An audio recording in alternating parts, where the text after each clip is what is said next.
غدی عضلاتی،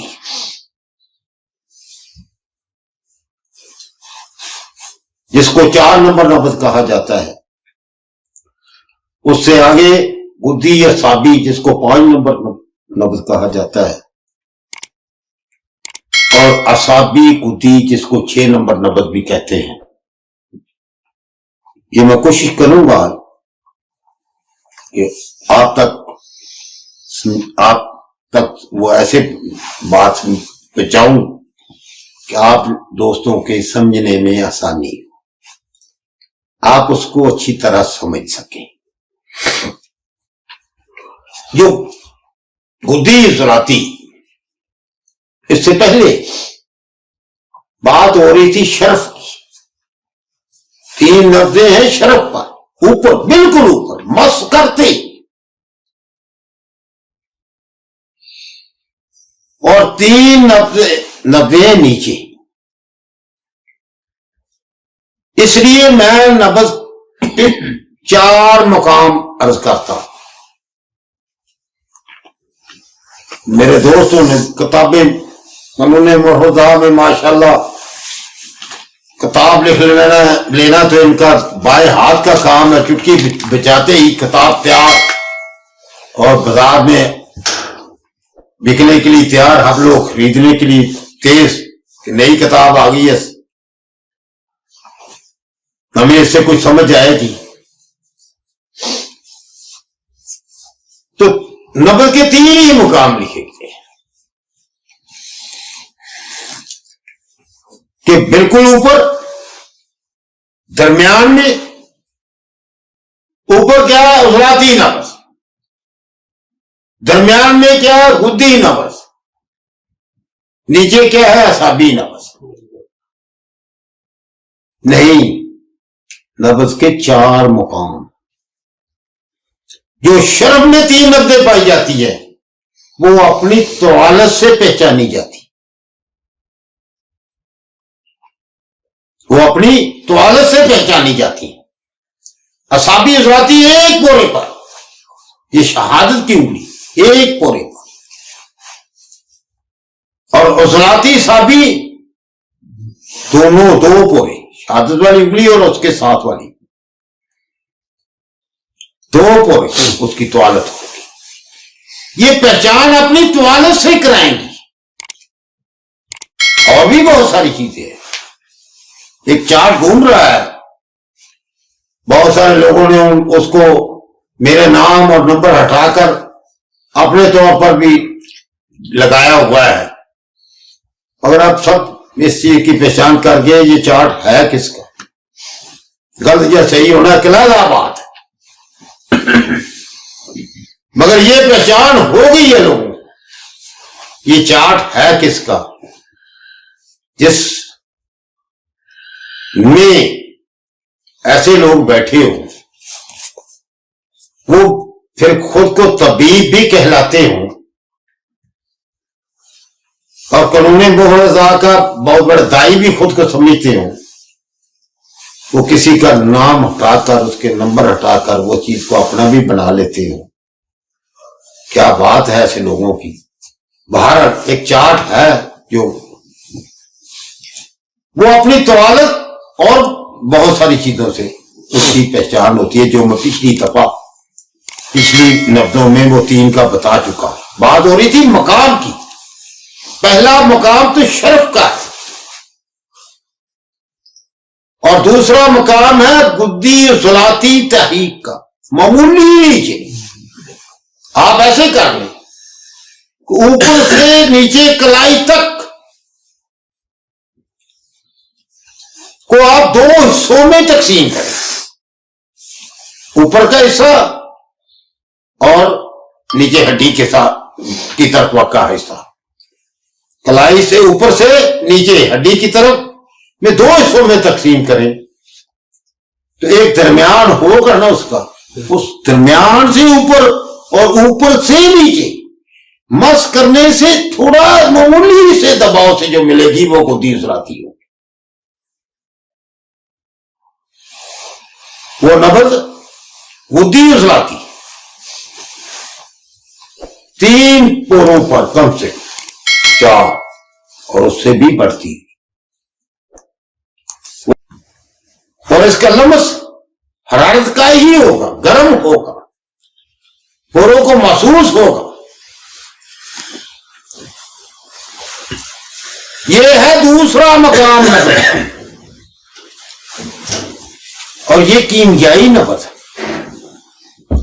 کائنات میں اس تحریک کا جو معاملات ہیں، جتنی قدی اضلاعاتی حرارت والی چیزیں قدی اضلاعاتی ہیں کائنات میں تمام، جیسے اجوائن ہے، تیز پتہ ہے، رائی ہے، موٹی موٹی باتیں جن کو ہم سب لوگ سمجھتے ہیں، یہ صرف 3 پر محدود نہیں ہو گیا، بہت ساری چیزیں ہیں، ہزاروں میں، وہ قدی اضلاعاتی تحریک ہی کے تحت ان میں حرارت زیادہ ہوگی اور خشکی کم ہوگی۔ یہ کیمیائی تحریک ہے۔ یہ تحریک جب شدت لیتی ہے تو پھر مرض کا سبب بنتی ہے۔ اس کے علاوہ بھی مرض کا سبب ہے۔ جب نوجوان آدمی یا لڑکپن یا بچپن میں یہ تحریک پیدا ہو جائے وہ دیر اضلاعاتی تو پھر بھی مرض کا سبب ہے۔ یہ نارمل تحریک کی پیدا ہوئی ہو تب بھی مرض کا سبب، کیوں؟ اس کو پھر ردی الوزن کہنا پڑے گا، کیونکہ یہ اپنی عمر سے ہٹ کر ہے، اپنی نسل سے ہٹ کر ہے، غدی اضلاعاتی اور غدی اعصابی تحریکیں اللہ پاک نے یہ عورت کے لیے منتخب کی۔ یہ 2 تحریکیں نوجوان عورت کو غدی اضلاعاتی تحریک عطا کی اور غدی اعصابی مخصوص وقت کے لیے اللہ پاک نے عورت کے لیے بنائی۔ جب پیدائش کا ٹائم آتا ہے، وقت ہوتا ہے، اس وقت اگر غدی اعصابی نبض نہیں بنے گی تو بچہ پیدا کرنے میں اور اس کو بہت زیادہ تکلیف کا سامنا کرنا پڑے گا۔ یہ نبض حقیقتاً ہے عورت کی، جب مرض میں کسی مرد میں یہ پائی جائے گی تو وہ ہر لحاظ سے یہ چاہے یہ نارمل ہی کیوں نہ ہو یہ مرض ہی کہلائے گی۔ شدت لے کے کچھ اور چیزیں پیدا کر دے، وہ کیا پیدا کر دے گی؟ تسکین یا تحلیل جو کہتے ہیں، تو یہ کیمیائی ہے، یہ تحلیل تو پیدا کرے گی نہیں، یہ تسکین ہی پیدا کر سکتی ہے۔ تو یہ تسکین پیدا کر کے شدت سے وہ اس انسان کو بیمار کر دے گی۔ وہ عورت کی، چاہے یہ عورت ہی کی ہے، جب یہ کوئی بھی کسی کی بھی نبض ہے، عمر کے لحاظ سے، جنس کے لحاظ سے، جب وہ شدت میں آ جاتی ہے تو وہی نبض مرض پیدا کر دیتی ہے۔ یہ عورت کی تحریک ہونے کی وجہ سے جب تو عورت میں یہ تحریک نارمل طریقے سے رہے گی، تبھی تحریک جس کو کہتے ہیں، تو یہ عورت کی صحت کی تحریک ہے، ہر لحاظ سے، ذہنی لحاظ سے، جسمانی لحاظ سے، اخلاقی لحاظ سے وہ نارمل ہوگی۔ جب اس میں شدت آ جائے گی تو یہی اس کے لیے مرض کا سبب بن جائے گی۔ ایک مثال میں دے دیتا ہوں جس سے آپ کو، ہم سب کو سمجھنے میں آسانی ہو۔ جیسے اضلاعاتی غدی تحریک نوجوان کی ہے، یہ نارمل طریقے پر اضلاعاتی غدی تحریک نوجوان مرد میں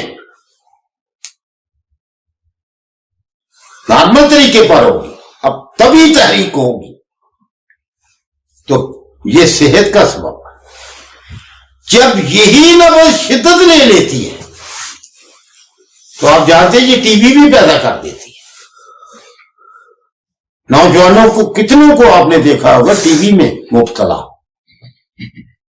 اس بات سے بات سمجھانا مقصود. کم علم آدمی ہو بھائی، کوئی اور مثال نہیں دی، سادہ سی مثال دے دی ہے جو آپ لوگوں کو.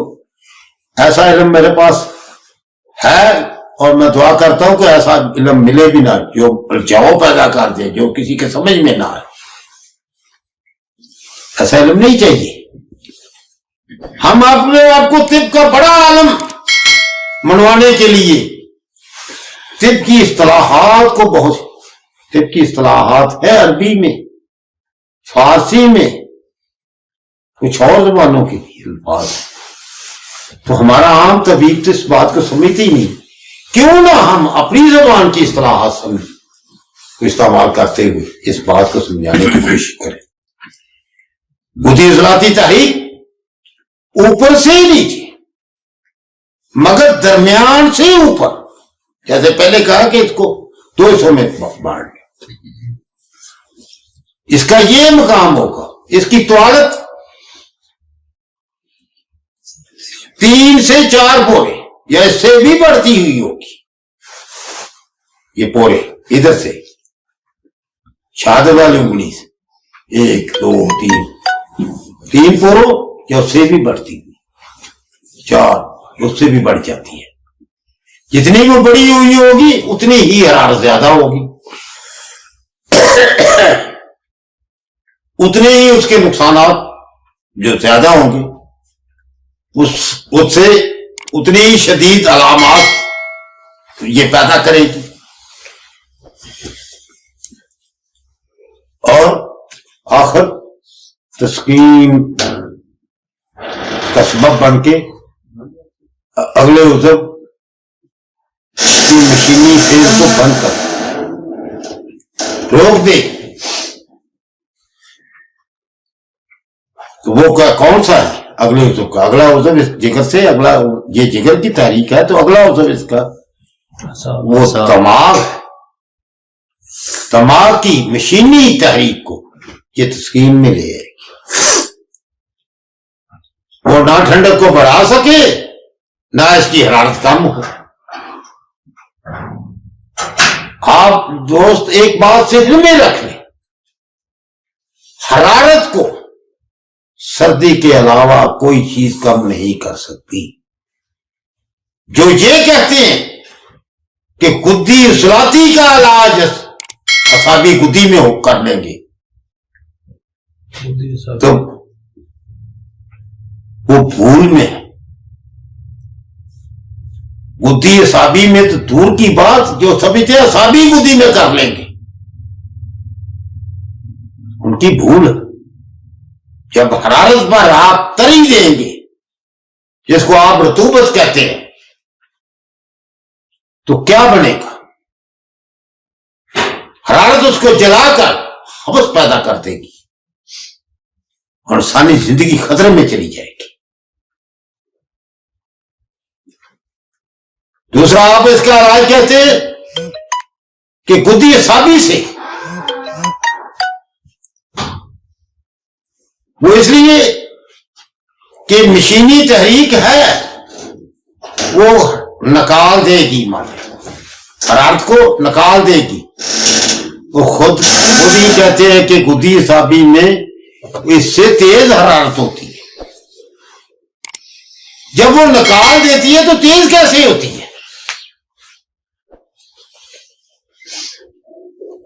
کچھ باتیں یہ عام جو یہ ہمارے دوست کرتے ہیں، یہ ہماری نہیں، عام ذہن کی سمجھ میں آنے والی ہی نہیں ہے، سمجھ میں آتی ہی نہیں ہے کہ یہ حرارت کو مشینی تحریک کیا کہتے ہیں کہ حرارت کو پیدا بھی کرتی ہے اور حرارت کو گدی اعصابی کو. یہ کیسی چیز ہے، یہ کیسی مشین ہے، یہ کیسا پرزہ ہے جو ایک چیز کو بناتا بھی اور ضائع بھی کرتا ہے. ایک تو یہ بات ہی نہیں سمجھ میں آتی. دوسری بات مان لیتے ہیں اس کو بناتی بھی ہے تو خارج بھی کرتی ہے، اس کا مطلب ہے وہ نارمل رکھتی ہے. یہ بات تو آپ مانیں گے. پھر وہ کیا کرتی ہے؟ نارمل رکھتی ہے، نہ زیادہ ہونے دیتی ہے نہ کم. تو پھر مشینی تحریک میں مرض نہیں ہونا چاہیے. اللہ اکبر. پھر مشینی تحریک میں مرض نہیں ہونا چاہیے. کیا مشینی تحریکوں میں مرض ہے یا نہیں ہے؟ بالکل. اور خطرناک مرض ہوتے ہیں. اور بھائی خدا کا خوف کرو، کبھی دماغ سے بھی کام لے لو، سوچ لو مشینی تحریک کیوں ہے، کیمیائی تحریک کیوں، انسانی جسم میں ان کا عمل کیا کیا ہے. کیمیائی تحریک شدت میں آتا تسکین اگلے عضو کے مشینی میں. اس کے مادے کو نکالے گی. میں نے انشاءاللہ حضرت صابر ملتانی رحمت اللہ علیہ سے ثابت کیا، اور بھی بہت ساری چیزیں ہیں، باتیں ہیں جس سے میں ثابت کر سکتا ہوں کہ حرارت کو کا اخراج کھار کے بغیر ہو ہی نہیں سکتا. یا لفظ میں کچھ زیادہ تیزی میں کچھ سخت کہہ گیا ہوں کہ صفرا کا اخراج کھار ہی کرتی ہے. حضرت صابر ملتانی رحمۃ اللہ علیہ کی کتاب یار پڑھا کرو. ایک بات کو کہیں پڑھتے ہو تو دوسری بات جب سامنے آتی تو اس کو یاد رکھتے ہوئے اس کے ساتھ میل لو. اگر ایسے نہیں ہے تو پھر یہ قانون نہیں ہے.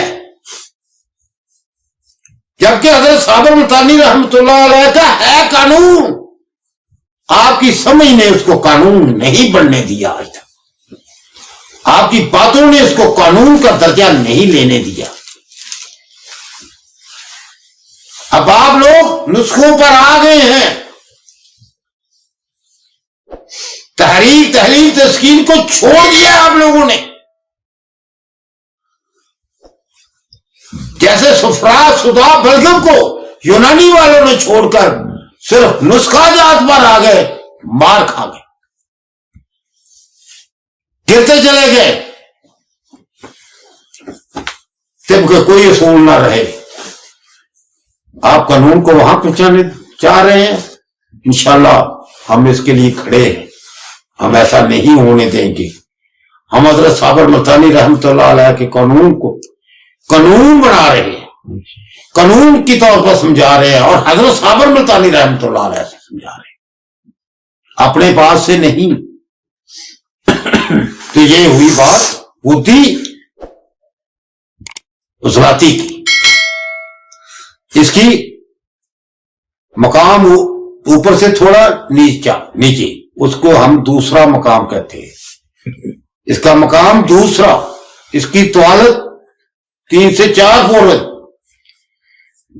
اور اس کا لمس گرم، اس کا عرض معتدل. کیا رہا 5 چیزوں میں؟ 5 چیزیں ہیں، 6 نہیں. اس کی رفتار تھوڑی سی تیز ہوتی ہے، نارمل سے تھوڑی سی تیز، معمولی، کیونکہ اس کے اندر ابھی عضلاتی کا ہاتھ ہے، ہوا کا ہاتھ، خشکی کا ہاتھ ہے. اس کو سمجھنا ہے. جب بھی ہاتھ رکھے، اول تو ہم لوگوں کے نبض پر ہاتھ رکھتے ہی اتنا دباؤ ہوتا ہے کہ 2-3 مقام تو ہم پہلے ہی گزر چکے ہوتے ہیں. تو جہاں دیکھتے ہیں اس کو پہلا مقام سمجھ رہے ہوتے ہیں. میرے پیارے یہ ساری سیکھنے کی چیزیں ہیں، نبض ایسے ہی نہیں ہے. نبض کو سمجھنا پڑے گا. پچھلے دنوں ہمارے پاس فیصل آباد کے ایک دوست تھے حکیم صاحب، وہ تشریف لائے. وہ بالکل نبض ہر طرح سے وہ نبض کو سمجھتے تھے، مگر نبض پر ہاتھ رکھنے کا طریقہ غلط تھا۔ جب طریقہ غلط تھا رکھتے ہی ان کا دباؤ، یہ پہلے میں پچھلی بات میں عرض کر چکا ہوں تحریک نبض بتاتے ہوئے کہ مس کریں ایسے دبائیں نہیں، مس چھوئے جلد کو، یہ ہے پہلا مقام۔ معمولی دباؤ دینے پر یہ دوسرا مقام آتا ہے، یہ بدھی اصلاحی کا ہے۔ نبض کو سمجھنا ہے تو نبض کا ہاتھ کہاں رکھنا ہے؟ ہم یہاں ہاتھ رکھ دیتے ہیں ایسے نبض، یہ تو بالکل غلط ہے۔ یہ جوڑ، یہاں جوڑ یہ بن رہا ہے، اس جوڑ سے یہاں یہ کلائی والی ہڈی پیچھے سے آ رہی ہے، اس کو دیکھے یہ ایک جگہ سے جا کر تھوڑا سا اوپر اٹھنا شروع ہوتی ہے، اس کنارے پر جو ہڈی ہے نا، یہ تھوڑا آگے اوپر، جہاں سے یہ ہڈی اوپر اٹھنا شروع ہوئی ہے وہاں پر پہلا پورا آنا چاہیے، اس کے ساتھ اس کی جڑ میں، نہ کہ اس اٹھی ہوئی جگہ پر، نہ کہ یہ آگے۔ ہر نبض یہاں سے تو اوپر ہو کے گزرے گی، آپ تحریک کو نہیں سمجھ پائیں گے۔ یہ زیادہ تر پریکٹیکل کرتے ہوئے، پاس ہوتے ہوئے زیادہ بہتر طریقے سے سمجھائی جا سکتی ہیں۔ ہم کوشش کریں گے کہ اس کو کلائی کی شکل بنا کر اس میں کچھ بتانے کی کسی وقت، آپ دعا کریں کہ میں ایسا کر سکوں۔